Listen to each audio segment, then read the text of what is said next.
જ્યાં ટુકડો ત્યાં હરી ઢોકળોને સાર્થક કરતા સંતો વડગામ તાલુકાના પરખડી ગામે ધર્મદાસ આશ્રમ દ્વારા પગપાળા યાત્રિકોને ભોજન સાથે આરામની પણ વ્યવસ્થા આપવામાં આવે છે।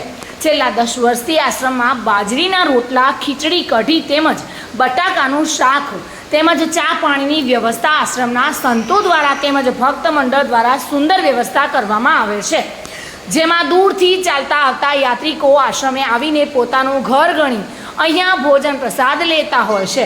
જ્યારે આશ્રમના સંતોના જણાવ્યા મુજબ રોજના 2 ટાઈમના 5 થી 10 હજાર લોકો ભોજનનો લાભ લે છે તેમજ આરામ કરી માતાજીનું નામ લેતા લેતા અંબાજી તરફ પ્રયાણ કરતા હોય છે। આજ કી જય, બોલો અંબે માત કી જય। 10 વર્ષથી પરખરી ગામ દ્વારે કરી ખીચડીનો કેમ્પ રાખીએ, બાજરીના રોટલા, બટાકાની સબ્જી અને 10 વર્ષથી અમે સેવા પરખરી તરફથી આપીએ છીએ।